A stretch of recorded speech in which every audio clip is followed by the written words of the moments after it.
Hey folks, this is going to be a quick demo for 5e.tools DM screen, which in my opinion is one of the most powerful tools that you can make use of and learn as a Dungeon Master, whether it's for online play or for in-person games. So first things first, we're going to go to 5e.tools. So after you arrive here, there's this button here on the front page called DM screen. After click on that, you'll notice here, once you're landing here, depending on your monitor size, you're going to have anywhere between 6 to 8 of these gray blocks. So what each of these represent are modules that you can insert into your section, but what I typically like to do is to, instead of using 6 of these, I think it's a bit overkill, there's this like little gray section on the left-hand side to set the dimension. Right now it's a 3x2, aka 6 blocks. What I typically find useful for myself is just a 3x1, so like this is all I need for my purposes. So in terms of what I use for each of these modules, what I typically like to do is, so in the first section here, we're going to click on the plus, and then go to the special tab here. The first one is called an initiative tracker creature viewer. And we're just going to go ahead and add that one in right here. First, you're going to see that this is going to send you a message that says no initiative tracker is available. So we'll get to that in a second. So center column, what I typically like to use is the actual initiative tracker itself.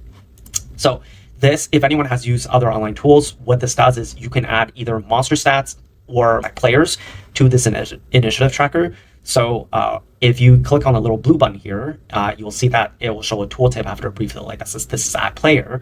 So we're going to go ahead and add, let's say 3 players to our party.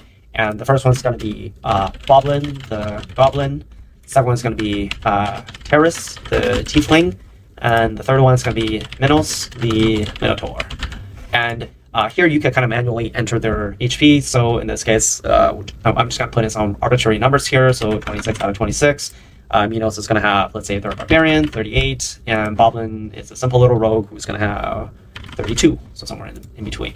And this number here column, this is going to be your initiative. After your players roll, you can punch in their initiatives. So 14, 16, and let's say Minos has a just middle of the road 8. I know a lot of DMs, myself included, also like to include AC as well on this initiative tracker. So in order to do that, all you have to do is click on this little gear icon here on the bottom that says configure. You're going to go to settings. And here on the bottom row here is going to say additional columns. And you're going to press this little add button here to go to general, then armor class. Or, passive perception, passive whatever else, you can really just add a plethora of different things here. So if you click on armor class, it's going to be abbreviated to AC. And if you were to press save here, you'll get this new column here in which you can track the player AC to see whether a roll hit or not. So let's say Boblin has a AC of 14, Terrace is 15, Minos has something along the lines of 16, let's just say. So in order to use this thing, right, all you have to do is just use this little forward and backwards button on the bottom row here to see whose turn it is. So you're like, okay, great, but you still have two, this column is completely useless, and the right-hand side, I don't know what you're going to do with this. So what we're going to do next is to add a bunch of monsters here. So if you click on this little green printer-like button here on the bottom, let's say if I want to add a Mind Flayer into my campaign, if you just kind of search for Mind Flayer here after clicking on the green printer button, the first thing that shows up is a Mind Flayer.